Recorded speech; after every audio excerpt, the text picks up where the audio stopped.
Bien, bonjour à toutes et à tous. Je suis ravi de vous accueillir aujourd'hui dans ce webinaire dédié aux établissements de santé intitulé Comment répondre aux besoins organisationnels d'un établissement de santé avec Power Apps. Au niveau des intervenants, donc je suis pour ma part Jérôme Dubois, je suis responsable du marché santé chez Progelis et donc c'est moi qui ai le plaisir d'animer ce webinaire aujourd'hui avec deux de mes collègues qui vont se présenter chacun leur tour en commençant par Vincent. Bonjour, je suis Vincent Burnichon, je suis team leader de la partie business application au sein de Progelis, localisé sur Lyon.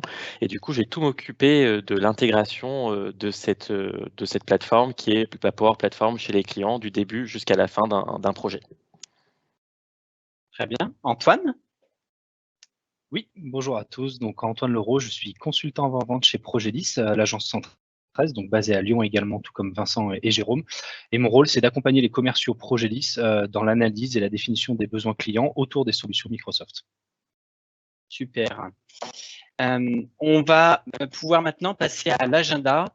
Je vais vous présenter un peu l'agenda du jour. Donc, on va tout d'abord démarrer en faisant un retour sur Power Apps pour vous présenter des concepts d'architecture, les différentes fonctionnalités, les avantages, les bénéfices de Power Apps, ainsi que son positionnement. Et ensuite, on verra trois cas d'usage très concrets avec des démonstrations, puisqu'on sait que c'est ce que vous attendez, des démonstrations d'usage adaptées, j'irai à vos environnements. Le premier point, comment faciliter la préadmission des patients par le personnel administratif. Ensuite, on verra de quelle manière simplifier la gestion des gardes pour votre personnel soignant. Et enfin, comment améliorer l'accueil et le suivi des patients. Voilà en termes d'agenda. Alors, nous allons pouvoir démarrer de suite. Antoine, est-ce que tu peux nous présenter, revenir en tout cas sur Power Apps, comment ça se situe déjà le positionnement Power Apps? Bien sûr, tout à fait. Donc merci Jérôme. Donc effectivement, on va juste d'abord repréciser pour tout le monde ce qu'est Power Apps. Donc Power Apps aujourd'hui, ça va être un outil au sein d'Office 365 qui va vous permettre, au sein de votre organisation, de vos établissements, de créer facilement ce qu'on va appeler des applications métiers, sans avoir forcément de connaissances dans le développement. C'est pour ça on va dire que Power Apps est une plateforme low code. On peut aussi entendre dire des plateformes no code ou de code réduit. Donc l'idée, c'est de donner à vos utilisateurs une plateforme pour qu'ils soient en capacité de créer des applications métiers de manière facile, sans forcément avoir des connaissances spécifiques dans le développement d'applications informatiques. Et l'idée, c'est qu'aujourd'hui, il y a tout un écosystème de plateformes low-code qui existe, pas uniquement chez Microsoft, mais ce que vous pouvez voir sur le Gartner dont on vous a mis le petit diagramme sur la partie droite, c'est qu'aujourd'hui, Microsoft se positionne comme étant un des leaders sur le marché pour les plateformes de low-code.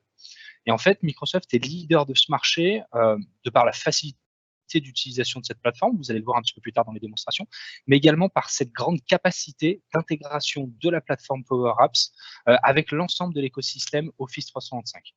Donc on va le voir également un petit peu plus loin. Avec Power Apps, vous allez pouvoir communiquer avec l'ensemble des briques applicatives que vous avez dans Office 365, que ce soit de la messagerie Exchange, que ce soit du Teams, que ce soit du SharePoint ou tout autre outil de la suite Office 365. Donc, ce que je vous propose, c'est de continuer peut-être un petit peu sur la partie studio, comment je vais créer finalement au sein d'Office 365 des applications Power Apps. Et en fait, ce qu'il faut savoir, c'est qu'aujourd'hui, on a trois types d'applications qui existent au sein de Power Apps, et toutes ces applications vont se construire à partir de ce que l'on appelle le studio Power Apps.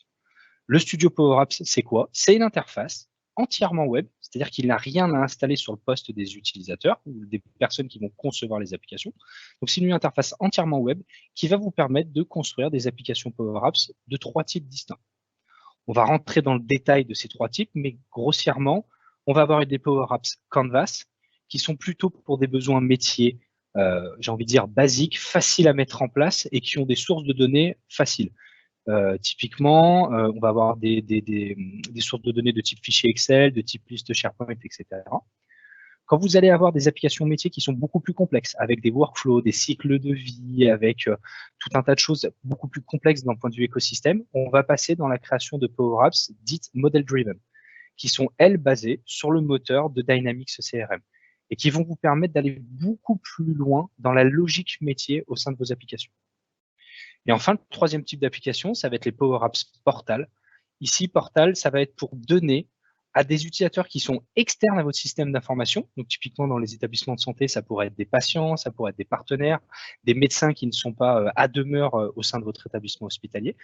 À travers ce portal, vous allez donner accès à des personnes externes à votre établissement, à votre système d'information. Donc voilà, grosso modo, le positionnement de Power Apps, c'est en tout cas des trois types d'applications que l'on va pouvoir créer au sein de Power Apps. Ok. Le studio, est-ce qu'on peut le considérer comme l'interface d'administration? Alors, le studio, en fait, il va avoir plusieurs rôles. Le premier rôle, ça va vraiment être la création. On va être sur un studio qui va permettre de créer des applications. Et effectivement, tu as raison, Jérôme, le studio peut aussi être vu comme une interface d'administration. Tout ce que vous allez créer en tant que Power Apps, quel que soit le type, Canva, Model Driven, Portal, toutes ces applications, de toute façon, vous allez les créer à partir d'une interface web, le studio, et vous allez également les administrer à partir d'une autre interface web. Ok. Donc, toutes ces applications ne se manipulent uniquement dans le web. Ok. Ok, mode web accessible via un navigateur.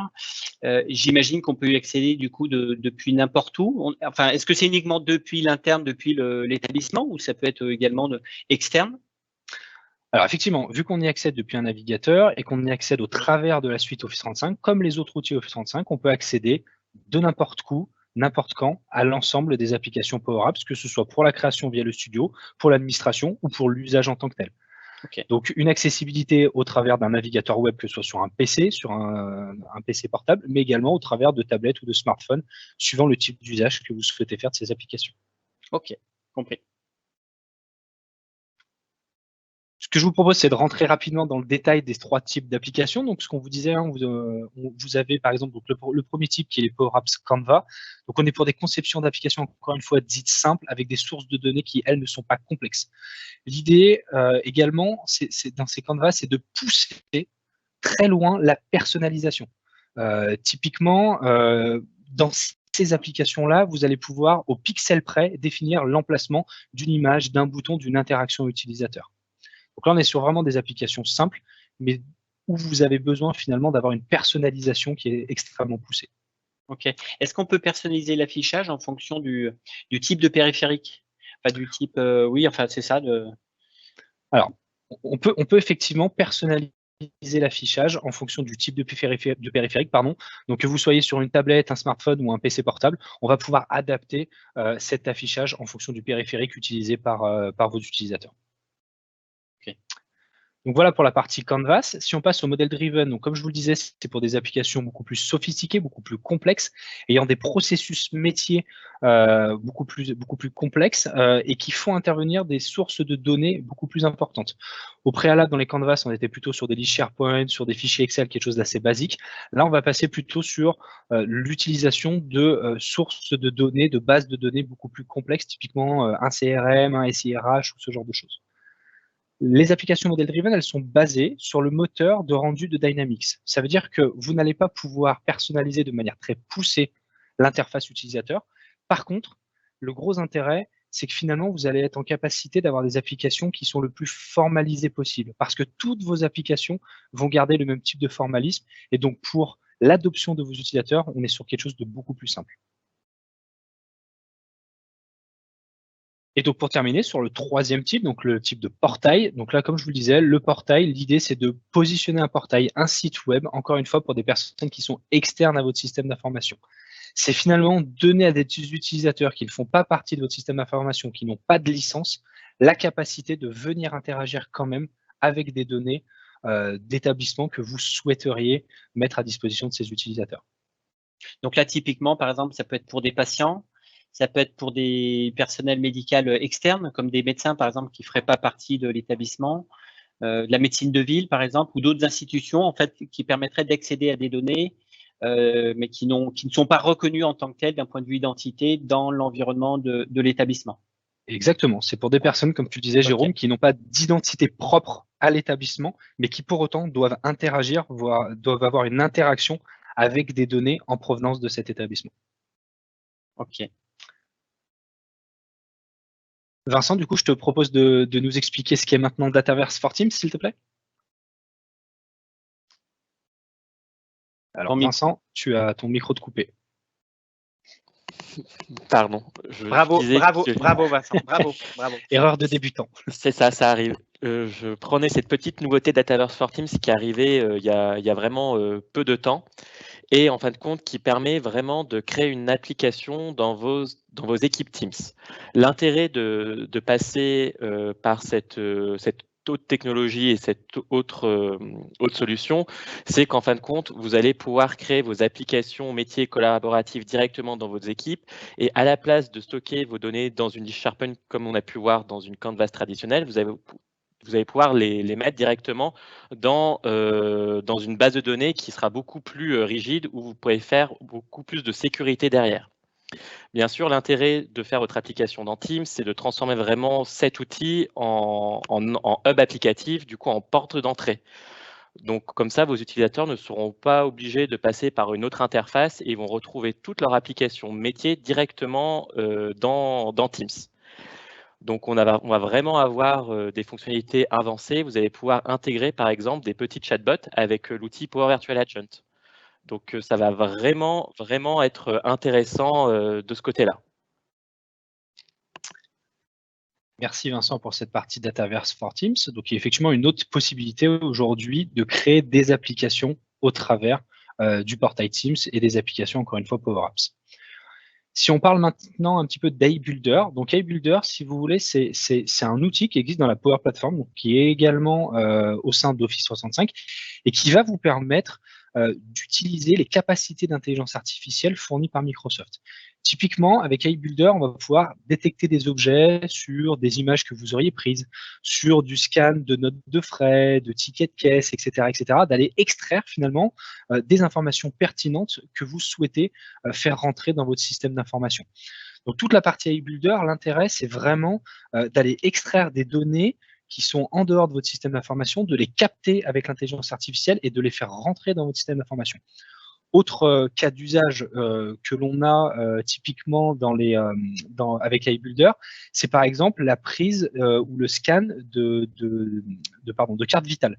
L'intérêt, c'est que vous allez scanner ou prendre en photo une carte vitale d'un de vos patients et automatiquement, on va arriver à extraire la photo, le nom et également le numéro de sécurité sociale qui peut être un identifiant que vous allez faire transiter au sein de votre système d'information. Donc toutes ces données, on va pouvoir les collecter avec l'intelligence artificielle et s'en servir au sein de nos Power Apps et donc venir alimenter notre système d'information automatiquement avec encore une fois cette grande capacité d'intelligence artificielle que nous propose Microsoft. Donc cette slide, les composants de Power Apps, l'idée c'est de vous résumer finalement quels sont tous les composants que l'on a dans la Power Platform.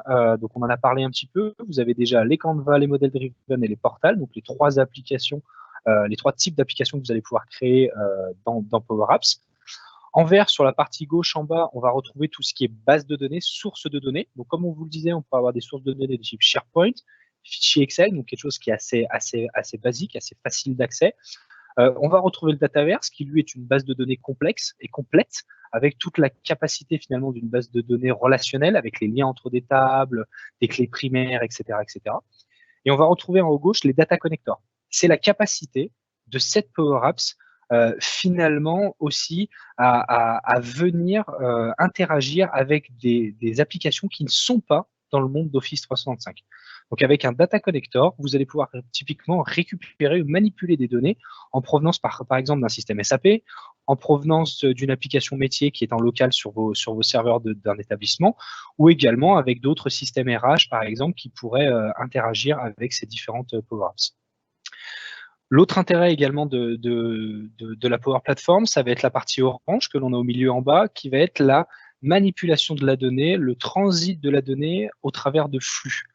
On va retrouver les Power Automate, on va retrouver l'iBuilder, qui sont des mécanismes de transit et de manipulation de la donnée au sein de votre système d'information. Et sur la partie en bas à droite, Teams, et notamment avec Dataverse for Teams, donc comme vous l'a expliqué Vincent, c'est finalement tout l'écosystème des Power Apps, des Power Automate, de la Power Platform, au sein même d'un Teams, avec le Dataverse, et donc cette grande capacité finalement de gestion fine des accès utilisateurs au portail, aux informations que vous souhaiteriez leur mettre à disposition dans des Teams. Vincent, toi qui manipules la Power Apps au quotidien, est-ce que tu veux apporter quelques petites précisions ? Oui, on va 2-3 petites précisions. Donc vraiment la différence, vraiment l'utilisation de Dataverse, c'est pas, la notion que, de base de données relationnelles. Aussi, c'est tout l'écosystème de la sécurisation, des données. Parce qu'on du coup, on va avoir une autre plateforme d'administration qui va permettre d'administrer très finement les droits sur quelle action je peux faire. Est-ce que je peux modifier? Est-ce que je peux supprimer? Est-ce que je peux la lire? Et donc là, on va pouvoir faire quelque chose de beaucoup plus fin que par rapport à SharePoint où du coup, c'est est-ce que j'ai accès ou j'ai pas accès? Donc on va pouvoir vraiment faire de la sécurité beaucoup plus fine. En, Après, en- oui, sécurité en termes de gestion des droits, des habilitations, tout si à je fait, comprends bien. D'accord, ok. c'est vraiment ça. Et après, il faut juste faire une petite différenciation entre la base de données qui s'appelle Dataverse et Dataverse for Teams. En fin de compte, là, on a juste une petite différenciation. C'est que Dataverse for Teams, c'est le premier pas avant de rentrer, on va dire, dans la cour des grands sur Dataverse. Donc, on va avoir un écosystème un peu plus limité. On peut faire déjà beaucoup de choses. Mais si on a un cas d'usage qui est très, très compliqué, on ne va pas passer par Teams. On va directement passer par une application, comme disait Antoine, model driven, avec de Dataverse derrière. Donc, c'est pour ça qu'il faut vraiment faire attention en fonction de votre besoin métier de bien choisir le bon entrée dès le début de votre application. Et effectivement, on va voir, hein, merci Vincent pour ces précisions, on va voir donc dans la slide suivante sur quel environnement, pour quel usage. Effectivement, comme vous l'avez vu, l'écosystème Power Apps, il est extrêmement riche, extrêmement varié, avec des briques à la fois applicatives, des briques de sécurité, des briques de transfert de données via l'automation, etc., etc. Donc l'idée, c'est comment vous vous positionnez par rapport à vos besoins. Et en fait, on a identifié 3 grands types de besoins que vous pourriez avoir, ce qu'on appelle des productivités dites individuelles. Donc on est sur des applications, encore une fois, simples, avec des besoins métiers non complexes, c'est des applications qui sont non critiques, une volumétrie de données assez faible et finalement une gestion des droits qui est assez basique. C'est j'ai accès ou non à tel type d'information. Et donc là, on va être sur des applications dites Canva, donc encore une fois, où on va, à travers le studio Power Apps, pouvoir créer des applications et les mettre à disposition de l'ensemble des utilisateurs avec des bases de données simples de type Excel ou SharePoint. On va retrouver dans un deuxième temps les productivités dites d'équipe. Donc là, on va retrouver ce qu'on appelle donc la partie Dataverse for Teams ou des applications de type Canva, encore une fois. Donc on est sur des modèles de données qui sont un petit peu plus complexes, typiquement des informations qui pourraient venir d'une base de données ou d'un autre système type SIRH ou autre. Mais l'idée, c'est qu'on est encore une fois sur des choses qui sont relativement simples, avec une volumétrie assez faible et un nombre d'utilisateurs assez restreint. Et le dernier brique, c'est la productivité d'établissement. Donc là, on est vraiment sur une mise à l'échelle de vos applications, sur quelque chose de beaucoup plus complexe, avec des droits extrêmement complexes. Et donc, comme le disait Vincent, on va plutôt utiliser des applications type model driven qui sont basées typiquement sur le Dataverse. Donc, quand on a des choses qui sont beaucoup plus complexes, avec un nombre d'utilisateurs beaucoup plus important, une gestion des rôles d'accès aussi à ces applications et à ces données, on va plutôt passer sur des applications de type model driven et utiliser effectivement le Dataverse, comme le disait Vincent. Et je pense que la dernière slide peut également bien synthétiser tout ce qu'on vient de vous dire avec Vincent et donc, encore une fois, vous accompagner sur le positionnement des applications ou des besoins métiers que vous pourriez avoir par rapport à toutes ces briques Power Apps. C'est ça. En fin de compte, cet écosystème Power Apps peut faire un peu peur parce qu'on voit qu'on peut faire énormément de choses et plein de choses. Et du coup, nous, nos conseils, c'est de commencer par une petite application que vous avez l'habitude de travailler tous les jours. Et donc, votre première application, plutôt faire une Canvas Apps liée à une liste SharePoint pour accéder à de la formation. Une fois que vous commencez à être à l'aise et que vous voyez les possibilités et la capacité de la plateforme, ben, du coup, on va passer sur des applications qui vont être un peu plus compliquées. On va mettre de l'automatisation. Par exemple, quand je fais une action, je vais envoyer un email ou quand je vais faire quelque chose, ben, il va y avoir une autre action automatique qui va se passer. Une fois que du coup on a bien pris en main toute cette partie-là, ben, on va pouvoir faire des applications de processus métier en disant ben, tiens, maintenant là j'ai vu toute ma capacité, je vois que je peux faire telle modification, telle customisation, telle automatisation. Ben, maintenant, on va vraiment faire des processus métiers. Donc, par exemple, comme disait tout à l'heure Antoine, on va rajouter de l'AI Builder, on va récupérer des données d'une carte vitale pour faire des actions derrière. Et après, quand on est lancé et quand on est dans la phase du coup de la fusée, on est des scénarios qui sont très avancés et des scénarios potentiellement pour tout l'hôpital ou pour un grand nombre de personnes, des soignants. Et donc là, on va être relancé sur toute la montée en puissance de cet écosystème et de ces applications. Donc effectivement, l'intérêt vraiment de la Power Apps, c'est vraiment cette puissance à s'adapter à votre besoin métier. Aujourd'hui, quel que soit le besoin que vous avez, qu'il soit simple, complexe ou pas, vous avez effectivement cette capacité et vous avez un outil qui va répondre à ce besoin-là. Donc on n'est pas en train de sortir l'armada, l'usine de guerre pour une petite application qui va, je sais pas, classer des notes de frais ou ce genre de choses. On est vraiment sur quelque chose, encore une fois, qui en fonction de l'écosystème et des applications que vous mettez en place, va répondre aux besoins que vous avez réellement. Ok. Pour bien comprendre, au départ, on développe une application Canva basée sur du liste SharePoint. Si on veut rajouter après de l'automatisation, donc avec Power Automate, on va se servir de la base existante de la Power Apps pour enrichir, pour améliorer en tout cas l'automatisation ou intégrer des processus métiers. On ne sera pas obligé de tout casser la structure de base. Non, non. Ou est-ce qu'il y a des choix quand même structurants à faire par rapport à la cible, si on a tout de suite un scénario avancé, est-ce que ça peut se faire au fur et à mesure comme ça, ou c'est dès le départ, il faut quand même déterminer une architecture et les différents composants? Alors, dès le départ, il faut quand même cadrer la chose pour savoir si on part plus sur de la Canvas ou du modèle Driven, parce que du coup, on n'a pas le même type de population et le même type de processus et d'action qu'on est capable de faire. Donc, si on sait c'est sur quelque chose qui va devenir très, très complexe dans le futur, on va plutôt passer directement sur une modèle Driven. Si on est sur toujours quelque chose de simple, on va partir vraiment sur de la Canvas et après, on va pouvoir l'évoluer et rajouter de l'automatisation de fur et à mesure. Ok. Donc, Ok. c'est vraiment en fonction du point de départ. D'où la nécessité de démarrer par l'atelier de définition, en tout cas des besoins dans une approche effectivement de mise en œuvre pour bien définir les besoins, les attentes et construire en tout cas au fur et à mesure la solution. Tout à fait. Ok, parfait. Eh bien, merci Vincent et Antoine pour déjà cette présentation de Power Apps. En complément, on souhaitait revenir sur des composants, enfin sur un élément qui est important, la sécurité, puisque on a encore quelques questions d'établissements qui s'interrogent sur la sécurité de leur environnement. Donc, on a ajouté juste de manière très synthétique en une slide pour rappeler que Microsoft est le premier cloud public certifié HDS en France et que Microsoft a été certifié hébergeur de données de santé depuis 2018, le 31 octobre 2018, lui permettant donc ainsi de pouvoir héberger des données de santé à caractère personnel. On nous a remis la certification, en tout cas le champ d'action et le périmètre de cette certification qui s'applique au cloud Azure et Microsoft 365, et donc avec tous les composants de Microsoft 365.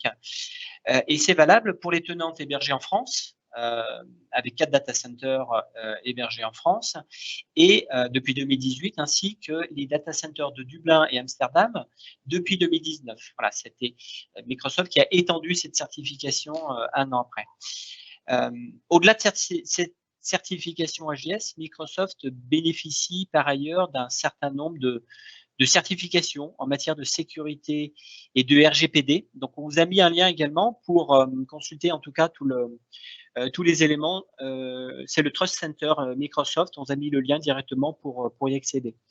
Et donc, un point pour vérifier si vous êtes bien éligible, ou en tout cas si vous bénéficiez bien de cette certification AGS, c'est de vérifier la localisation géographique de votre tenante en vous rendant sur votre portail d'administration. Vous pouvez vérifier ça et bien vérifier s'il est dans la zone géographique. Voilà, on a fini sur cette première partie, on va dire. D'un point de vue timing, on est dans le bon timing. On va passer maintenant à la démonstration avec 3 cas d'usage. Avant de passer à la présentation de chaque cas d'usage, je vais vous présenter un petit peu nos intervenants du jour qui font partie du CH de Vèze. Tout d'abord, nous avons Pauline. Pauline, c'est notre patiente. J'aime bien Pauline, elle a le sourire parce qu'elle sait qu'elle va se faire hospitaliser, mais elle sait qu'elle va au CH de Vèze et elle sait que ça va bien se passer. Donc elle a le sourire, elle va se faire hospitaliser. Ensuite, on a Alison qui fait partie du personnel administratif et donc elle est assistante, elle est en charge notamment de l'admission des patients. Et enfin, on a Bernard, notre médecin, qui intervient au CH de Vèze. Voilà nos 3 intervenants. Nous allons passer au premier cas d'usage. Le premier, c'est comment faciliter la préadmission des patients par le personnel administratif. Donc, on va laisser la main. Antoine, est-ce que tu peux nous expliquer déjà le scénario en quelques mots? Exactement, ouais, je vais commencer par vous présenter les différentes étapes de ce scénario et puis après Vincent reprendra la main pour vous montrer voilà, en live comment ça fonctionne. Donc effectivement, on a Pauline qui est patiente et qui va se faire hospitaliser dans les jours ou les semaines qui viennent. Et pour ça, pour préparer cette préadmission, elle va aller se connecter à un portail, donc un portail Power Apps qui aura été construit en Power Apps, que vous allez voir après, et qui va finalement lui présenter le parcours de son admission au sein de l'établissement du CH de Vèze. Donc l'idée, c'est que sur ce portail, elle va pouvoir retrouver tout un tas d'informations qui vont lui permettre de préparer au mieux son admission future au sein de l'établissement hospitalier. Donc elle va remplir un formulaire avec quelques informations en sa possession, donc son nom, son numéro de sécurité sociale, etc. Toutes les informations qui pourraient être intéressantes pour l'établissement de santé et qui vont permettre donc dans un deuxième temps au personnel hospitalier de valider son dossier de préadmission. Donc de valider qu'elle a bien rempli les bonnes informations et qu'ils ont bien toutes les informations nécessaires pour valider son admission à l'hôpital et pour mener à bien son opération. Et enfin, une fois que le personnel hospitalier a validé cette demande d'admission, le patient, donc Pauline dans ces cas-là, va recevoir une fiche de préadmission qui va récapituler l'ensemble des informations nécessaires à son admission pour opération. Donc l'idée de cette application, c'est vraiment, encore une fois, comme je vous disais tout à l'heure, à travers d'un portail, de faire transiter des informations qui sont extérieures au système d'information de l'établissement vers l'intérieur du système d'information de l'établissement. Donc c'est le patient qui est externe, qui n'a pas d'identité propre au sein de l'établissement, qui va renseigner des informations, qui va venir peupler le système d'information de l'établissement et qui ensuite va pouvoir faire transiter ces données sur les différents services qui en auront besoin. Donc Vincent, je propose c'est que tu prennes la main sur l'application. Oui. Sur la démonstration, s'il te plaît.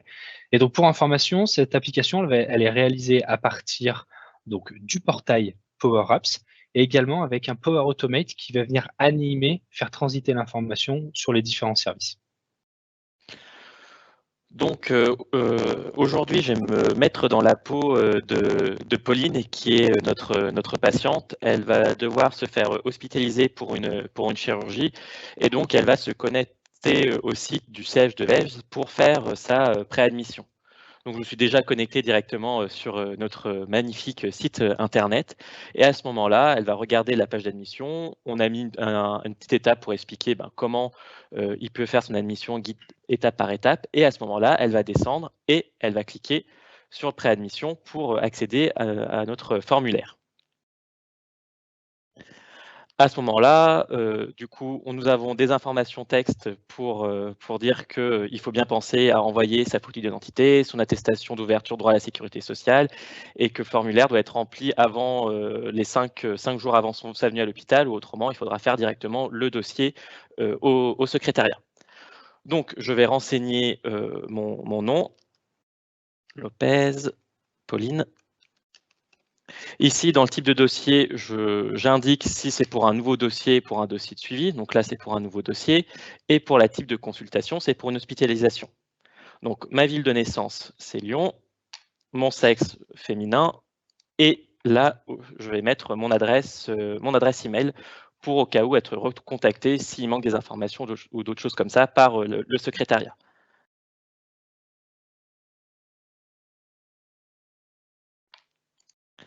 Au niveau de la prise en charge, comme je suis au courant quel service je vais aller en service de chirurgie. Ma date d'entrée, je la connais, qui sera le 30 mars, et mon médecin, c'est le docteur Vizy. À ce moment-là, je peux indiquer aussi mon numéro de sécurité sociale si je le connais, et si j'ai déjà ma carte directement dessus. Si je ne le mets pas, vu que le champ n'est pas obligatoire, au pire, je donnerai cette information-là une fois que j'arriverai à l'hôpital. Une fois que j'ai terminé de remplir mon formulaire, j'ai juste à cliquer sur le bouton « Envoyer », et à ce moment-là, toutes les données sont envoyées dans le système d'administration, dans le système de l'hôpital. À ce moment-là, je reçois un message en disant que mon formulaire a bien été envoyé. Donc maintenant, je vais passer dans la peau d'Alison, cette fois du coup l'assistante, pour vérifier que le dossier est bien arrivé et que tout s'est bien déroulé. Donc ici, je vais avoir une interface, donc comme on a dit en modèle Driven, qui permet de voir tous les nouveaux dossiers qui sont envoyés et de suivre l'état de mes dossiers. Donc, si je regarde, normalement, je devrais trouver le nouveau dossier Lopez. On voit que c'est bien le docteur Vizis, qu'est-ce que j'ai renseigné tout à l'heure. Hop, et voilà. Donc, on retrouve toutes mes données, que du coup, mon sexe, ma ville de naissance, mon adresse email, le dossier. Donc, à ce moment-là, en tant que Pauline, je dis, j'ai pris connaissance de ce dossier. Donc, à ce moment-là, on voit que du coup, mon dossier que j'ai validé, je suis dans l'état de valider le dossier. Donc, pour valider le dossier, on me demande de vérifier du coup les onglets de la prise en charge. Donc, je vais regarder mon onglet de prise en charge et je vais vérifier que toutes les données renseignées par mon patient, donc par Pauline, a été fait correctement. Donc ici, je vois bien qu'il y a eu le bon service qui a été sélectionné, le bon médecin, une date d'entrée. Je vérifie dans mon outil métier que ça correspond bien à tout ce qui a été prévu. Et si c'est OK, on peut valider le dossier. Si je vérifiais encore plus loin si elle a renseigné les informations en disant « Ah, elle n'a pas rentré le numéro de sécurité sociale », donc là, à ce moment-là, il faudra que je pense, quand mon patient va arriver, de lui demander, parce que du coup, c'est une information qui est primordiale pour son hospitalisation. Donc, sur la validation de le dossier, je dis que je ne l'ai pas validé parce qu'il manque une information, et les pièces jointes, comme vous l'avez vu dans notre démonstration, on n'a pas intégré la possibilité de mettre des pièces jointes, mais on pourrait rajouter cette fonctionnalité-là pour que directement notre patient puisse nous envoyer sa carte de sécu ou d'autres informations importantes pour son hospitalisation. Donc ici, par exemple, je vais lui dire non, je n'ai pas reçu de pièces jointes et je vais passer à ma phase, à ma seconde phase. Cette phase-là, elle intervient quand Pauline va venir me voir pour valider son dossier. Donc là, j'ai Pauline en face de moi, je vais lui dire « Attendez, il manque votre numéro de sécurité sociale, est-ce que vous pouvez me le donner ?» Donc il va me communiquer son numéro de sécurité sociale. Si j'ai besoin de récupérer des pièces justificatifs, en fin de compte, j'ai juste à cliquer sur le petit trombone et du coup récupérer directement le pièce jointe que j'aurais potentiellement scanné sur mon poste. Et à ce moment-là, je vais passer sur l'onglet « Accueil du patient ». Donc ici, une fois que j'ai tout renseigné, je lui demande si cette personne a des allergies. Donc par exemple, elle va me dire qu'elle a des allergies pour les fruits à coque. Donc voilà, donc comme elle intervient pour une chirurgie, je vais lui donner son numéro de chambre. Donc elle est au premier étage, la chambre 206. Et comme elle va se faire opérer, elle aura besoin des étiquettes. À ce moment-là, j'enregistre mes modifications pour que tout soit bien rentré dans l'outil. Et ici, je vais dire, oui, cette fois, j'ai validé mes pièces jointes, j'ai rempli toutes les informations avec mon patient et je passe à ma phase suivante pour fermer ma fiche de préadmission. Avant de la fermer, vu que j'ai la patiente en face de moi, je vais générer son document qui va faire un récapitulatif de toutes les données qui ont été rentrées dans le système et auxquelles cette personne aura besoin de communiquer avec les autres agents, donc par exemple les infirmières ou le médecin. Donc je vais cliquer ici, je vais passer sur mon modèle qui est automatiquement fait et je vais dire je veux générer ma fiche de préadmission. Hop. Donc j'ai mon petit document Word qui va s'ouvrir automatiquement. Et on voit que je récupère toutes les informations que j'ai remplies dans mon outil métier. Une fois que je suis à cette étape-là, je clique sur Fichier et Imprimer. Et à ce moment-là, ma fiche est imprimée. Et donc là, Pauline peut repartir tranquillement avec toutes les informations sans devoir retenir plein d'informations avant son hospitalisation. Une fois que j'ai terminé, hop, je passe ma fiche en inactif pour dire que j'ai terminé. Et à ce moment-là, hop, ma fiche passe en inactif, en lecture seule. Donc, je peux faire aucune modification et toutes les données seront enregistrées dans mon système d'information. Voilà pour ce petit premier cas d'usage de présentation. Du coup, on a vu qu'on est capable de rentrer, que la patiente est capable de remplir des informations depuis le portail. Je suis capable en tant que secrétaire de renseigner des informations au cours de la préadmission.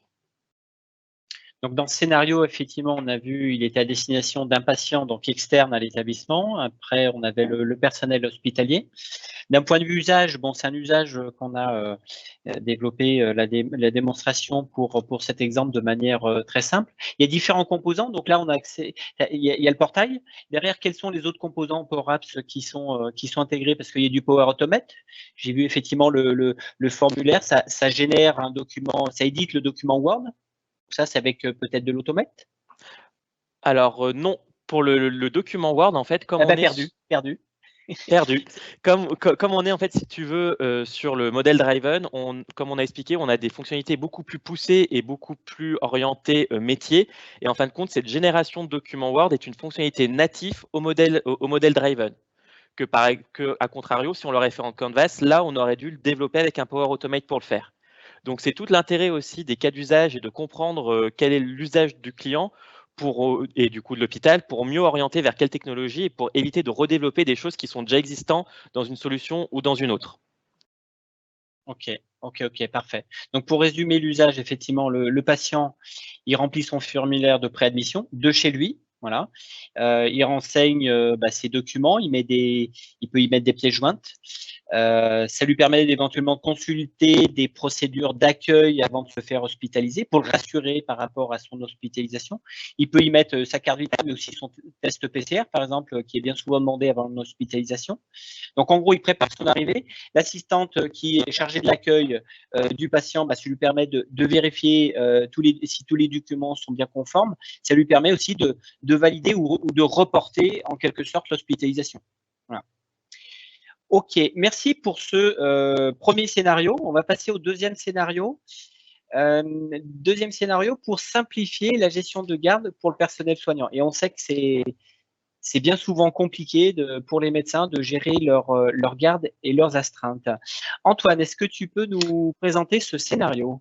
Oui, tout à fait. Donc, effectivement, tu as raison, Jérôme, hein, c'est quelque chose qui nous est souvent remonté dans les établissements de santé comme étant un problème sur cette suivi de garde.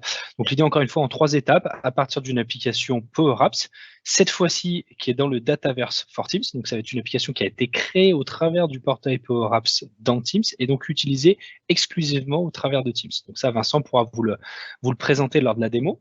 Donc, la première chose, c'est le personnel qui va se connecter à l'application pour visualiser une garde. Donc, il va avoir 2 possibilités. Soit il va pouvoir créer une garde, soit il va pouvoir visualiser une garde. On peut également imaginer que certains personnels pourraient avoir accès à la création d'une garde quand d'autres n'auraient accès qu'à la partie visualisation de garde. Donc, encore une fois, à travers le Dataverse for Teams, on va pouvoir aussi gérer ces notions de droit d'accès en fonction du type de profil qui se connecte à l'application. Donc, une fois que le personnel est connecté à l'application et pour visualiser une garde, il va, s'il le souhaite, donc créer une nouvelle garde. Il va renseigner un certain nombre d'informations sur cette garde, donc le nom de la garde, sa date de début, sa date de fin, etc., etc. Donc, sous forme de formulaire. Encore une fois, des formulaires qui sont adaptables en fonction de vos besoins. Vous allez voir que nous, on a mis en place 4 champs, mais vous pourriez en mettre 5, 10, 20, en fonction, encore une fois, des besoins métiers que vous avez. Certains champs peuvent être rendus obligatoires, certains champs sont aussi conditionnés par rapport à d'autres. Donc, ça, c'est vraiment en fonction de votre besoin métier que vous allez définir les champs qui sont accessibles à partir du formulaire. Et vous allez voir dans la démonstration, dans un troisième temps, Vincent qui va venir signer une garde. Donc, il va sélectionner une garde existante et il va venir signer une garde en renseignant des informations sur le fait qu'il ait réalisé cette garde, donc quelle est la personne, quelle est la date de début et la date de fin de cette garde-là. Donc, l'idée, encore une fois, à travers le portail Teams, donc accessible sur un PC, mais également accessible à partir de son smartphone, un personnel soignant va pouvoir, s'il le souhaite, créer ou visualiser ou signer une garde sur laquelle il pourrait être affecté. Donc, je vous propose de passer tout de suite à la démonstration. Vincent, je te laisse reprendre la main du coup. Oui. Merci. Hop. Donc, comme vous pouvez le voir à mon écran, on est vraiment dans l'interface Teams classique. Là, je suis dans mon équipe CS de Vez et j'ai créé un canal gestion des gardes. Donc, dans ce canal, on va retrouver directement mon application. Après, si je veux rajouter des fichiers ou faire de la conversation sur cette équipe, rien me l'empêche. Donc, j'arrive sur ma petite application gestion des gardes. Donc, comme disait Antoine, comme je suis Bernard, je peux faire deux choses. Soit créer une garde, soit consulter une garde. Donc, aujourd'hui, je veux créer une garde. Donc ici, le formulaire est assez, elle est assez simpliste, mais comme disait aussi Antoine, vous pouvez rajouter autant de champs que vous en avez besoin pour qualifier votre garde. Donc ici, je vais dire que par exemple, c'est une garde de nuit à Vèze. Le médecin de garde sera le docteur Vizy, parce que du coup, je suis Bernard Vizy.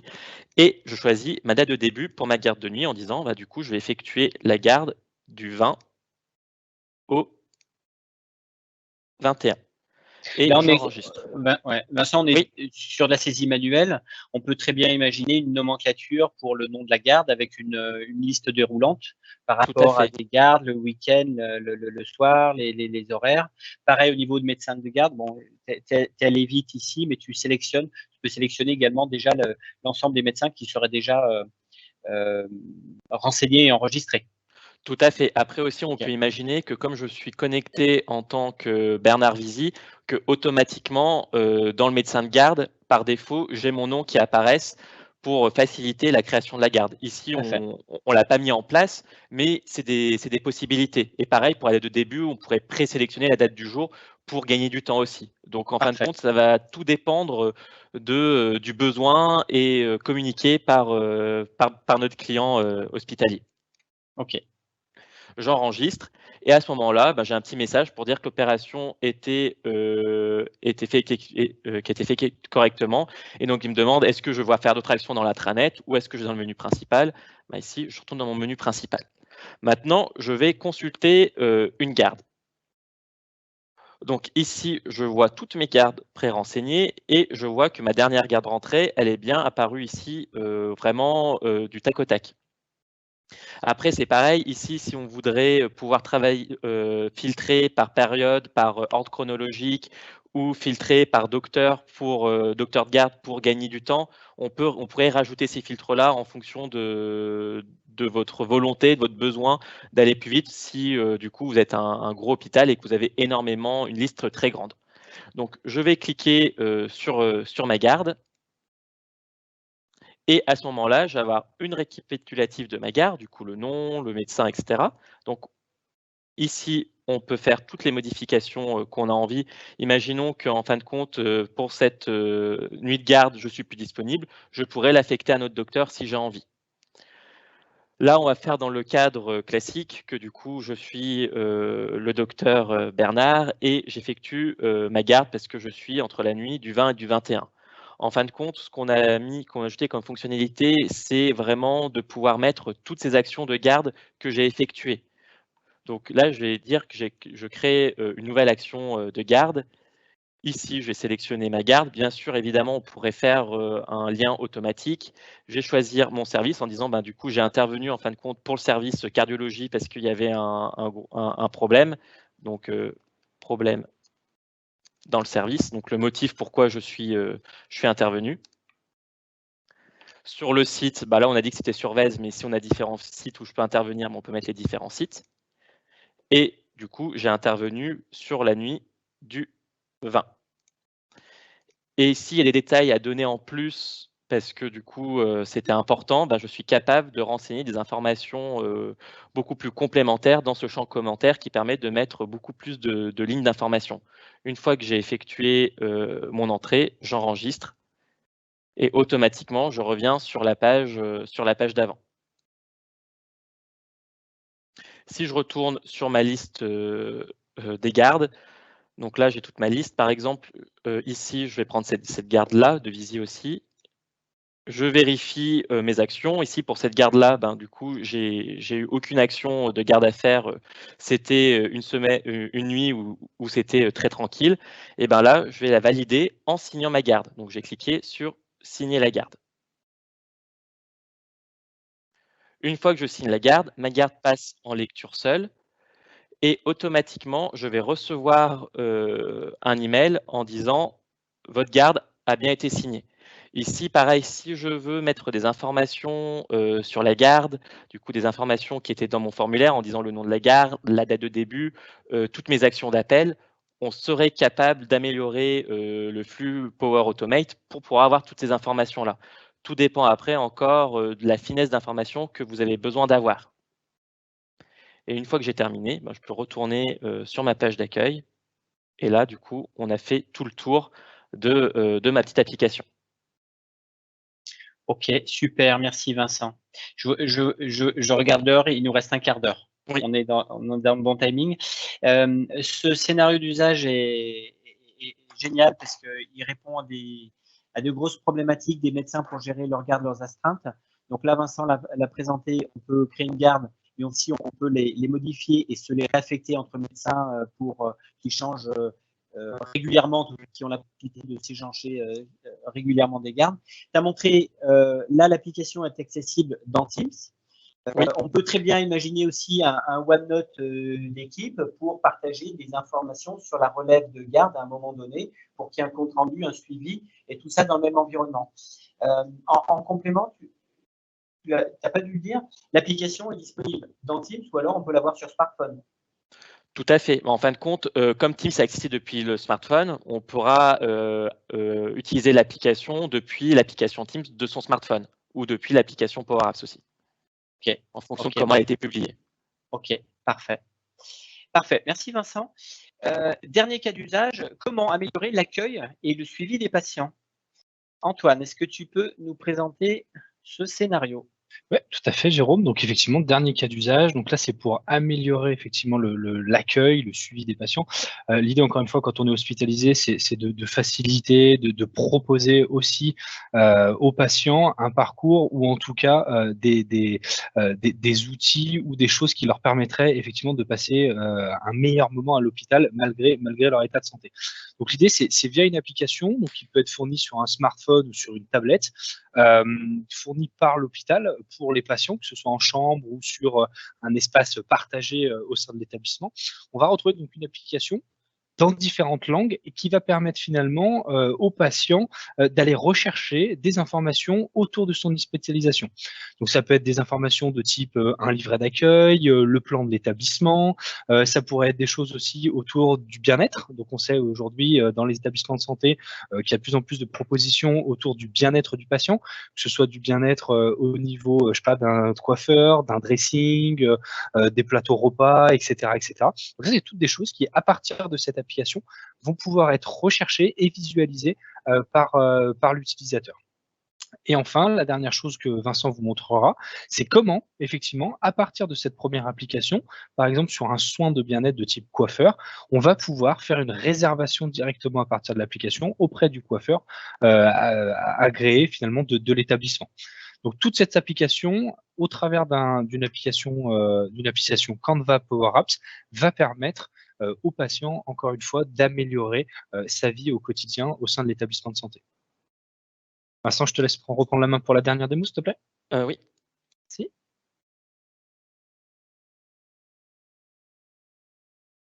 Hop, donc là, je suis directement connecté sur notre application, du coup, pour bienvenue au centre hospitalier. Donc, comme on a dit sur cette page d'accueil, on va avoir plusieurs actions en fonction des langues. Donc, par exemple, je suis un patient anglais.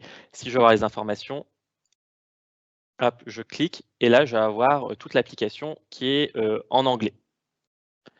Donc, je vais passer du coup dans l'interface française, ça sera plus simple pour vous pour suivre cette démonstration.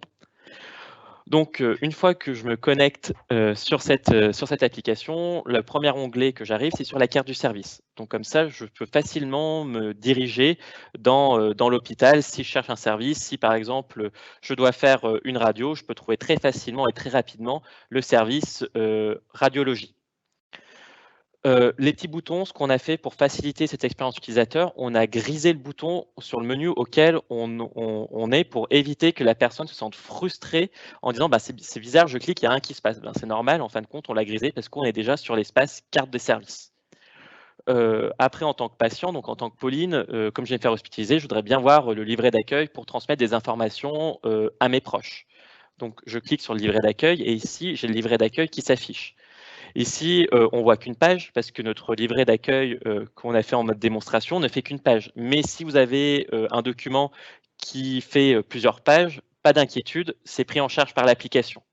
Donc ici, on va avoir des informations sur les heures de visite, comment les visiteurs peuvent se garer sur le parking et les différentes règles sanitaires qui ont été renforcées dues au Covid-19.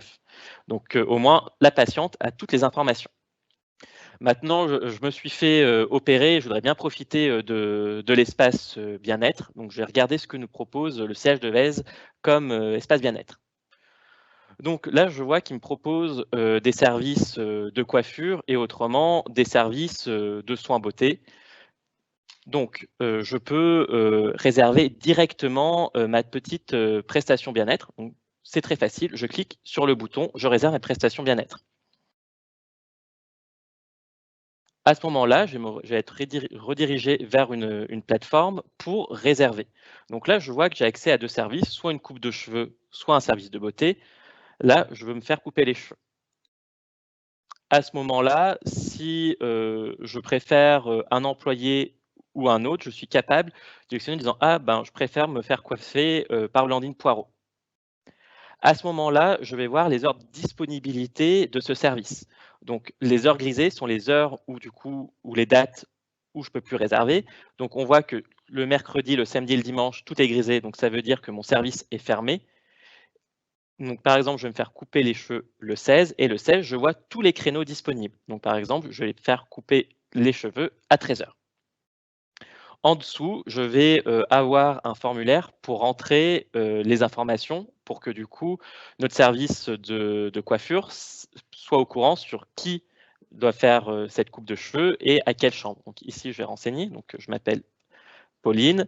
Je peux rentrer mon adresse email sans aucun souci, potentiellement mon numéro de téléphone au cas où si je ne suis pas dans ma chambre pour être sûr de ne pas rater mon rendez-vous pour une coupe. Si j'ai des informations particulières, j'ai une zone note pour indiquer au coiffeur des informations très importantes. Et en dessous, je définis mon numéro de la chambre, donc c'est le 1-206. Et aussi, je précise pour que du coup, le coiffeur soit au courant si je suis un homme ou une femme, parce que les coupes ne sont pas les mêmes. Enfin, avant de cliquer sur le bouton « Réserver », je dois cocher une case pour dire que j'autorise que ces informations soient collectées pour faciliter la réservation de ma coupe de coiffure. Donc là, c'est dans le cadre RGPD. Si vous voulez mettre d'autres actions, d'autres textes en fonction de cette législation, vous pouvez mettre ce que vous voulez. Donc, je coche ma petite case et je clique sur « Réserver ». Une fois qu'on a réservé, on va recevoir une confirmation en disant « Vous avez reçu une confirmation, vous allez recevoir un mail à l'adresse email que vous avez renseignée ». Et ici, on va avoir le récap de la coupe, bien sûr, avec le mail que je vais recevoir. Après, je vais pouvoir retourner sur cette plateforme si je veux annuler ma réservation ou si je veux replanifier parce qu'il s'est passé quelque chose. Maintenant, je vais juste me placer quelques minutes dans la peau des coiffeurs. En fin de compte, les coiffeurs vont avoir un espace pour eux de travail qui est l'outil Booking. Et ici, on va avoir sur le calendrier toutes les réservations qui ont été faites. Hop. Si je retourne ici, voilà, là, par exemple, dans mon planning, je vais retrouver toutes les coupes de cheveux. Et par exemple, le mardi 16, le rendez-vous à 14 h que j'ai pris à l'instant va apparaître. Et ici, je vais retrouver les différentes informations, mon créneau horaire, et je vais retrouver les différentes informations avec la chambre, ce que le client a pu renseigner comme information. Je retourne sur mon application et enfin, on avait le dernier bouton qui permet à notre patiente Pauline de voir tous les services que l'hôpital propose. En fin de compte, quand je clique sur ce bouton, on a fait une redirection vers notre magnifique portail. Et si je descends tout en bas de la page, je vais voir les différents services que offre l'hôpital de Vèze, qui sont les livraisons de repas, les médias et divertissements et les autres services annexes. Donc là, on a fait tout le tour de cette dernière démonstration. Super, merci Vincent. Merci Vincent. Merci pour cette démo du dernier cas d'usage. Donc là, à destination à la fois du patient et du personnel hospitalier. Le patient, il va pouvoir se connecter à distance et consulter, enfin, en étant dans l'établissement, consulter le plan de l'établissement, accéder à tout un ensemble de bouquets de services, réserver des services. Et côté personnel hospitalier, va pouvoir les traiter, gérer les demandes, les nouvelles demandes, et gérer en même temps le planning du service concerné. Voilà. Voilà, toutes ces démos, pour rappel, ont été créées spécialement à l'occasion de ce webinaire, donc de manière assez simple, tout en restant dans un environnement simple d'usage avec quelques workflows qui ont été mis en place pour vous montrer un petit peu la simplicité on va dire de développement en low-code pour ces applications Power Apps. Pour aller plus loin, on vous a montré également, on souhaiterait vous présenter trois Power Apps que nous avons développés, qui sont déjà en production. Est-ce que, Antoine, tu peux nous présenter chaque cas d'usage? Il nous reste 5 minutes. Si tu peux nous présenter voilà, chaque cas d'usage et nous expliquer un petit peu les différents composants et puis l'estimation de charge associée de manière macro. Très bien. Eh ben, écoute, je vais faire vite, il n'y a pas de souci. Il y a trois petits exemples d'applications qu'on a pu développer, donc on va en parler assez rapidement. La première, c'est l'application gestion des lits, donc de type déclaratif. Hein. On n'est pas sur un système d'information qui est géré par rapport à ce que vous avez déjà, j'imagine, en interne. Mais l'idée, c'est voilà, d'avoir un ensemble de lits qui sont disponibles par rapport à des services. Donc là, vous pouvez voir sur la gauche le service cardiologie, le service chirurgie orthopédique. Et en fait, on va déclarer le nombre de lits qui sont disponibles dans ces services et le nombre de lits qui sont déjà occupés. Associé à ça, on va pouvoir retrouver, comme vous le voyez en bas à droite, des lignes, des listes avec du reporting qui vont vous permettre de visualiser en temps réel finalement le taux d'occupation des lits dans les différents services de votre établissement hospitalier. On est sur une application très basique de type Canva, donc accessible via un portail web ou via un smartphone. Et on est sur une application avec des sources de données simples. Ce sont des listes SharePoint. Et derrière, on a une application Power Apps de type Canva. Donc, une application assez simple que l'on peut réaliser en termes de charge sur une ou deux journées. Donc là, un scénario relativement simple, sans automatisation, sans processus derrière. On est Exactement. Dans du déclaratif de l'information.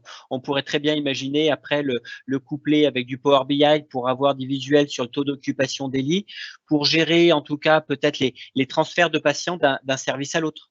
Si on imagine la gestion de cas Covid, ça peut être pareil, du déclaratif, pour dire attention, dans ce service, le service Covid est plein, on va pouvoir transférer des patients Covid dans d'autres services, décider en quelque sorte de la fermeture de certains services à un moment donné.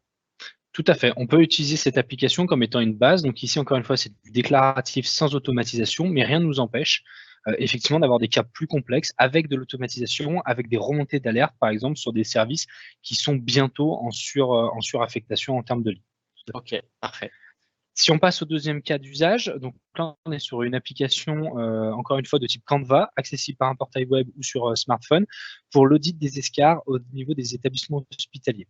Donc là, l'idée, c'est qu'il y a deux gros intérêts à cette application. Le premier, c'est la partie audit. Donc, via une série de questions, une quinzaine de questions, sur chacune des chambres et sur chacun des patients que vous avez au sein de votre établissement, on va calculer un score de risque de création et d'apparition d'escars. À partir de ce score-là, on va avoir un deuxième pan de l'application qui va générer des rapports sur la potentielle probabilité d'apparition des escars pour tel type de population que vous auriez au sein des établissements de santé. Là encore, on est sur des applications relativement basiques, basées sur des sources de données de type SharePoint, avec des applications Power Apps de type Canva, et le reporting qui est fait au travers de Power BI, qui est la suite de reporting au sein d'Office 365. Ok, parfait. Et enfin, le dernier. Et enfin, tout à fait, merci. Ouais. Et le dernier cas d'usage, donc là, on est sur une application de gestion des masques. Donc une application beaucoup plus complexe cette fois-ci. Donc on voit sur le schéma d'architecture sur la gauche, cette application, elle met en œuvre beaucoup d'autres briques Office 365. On va retrouver de l'Azure pour un portail, on va retrouver du Power BI, mais de manière très évoluée.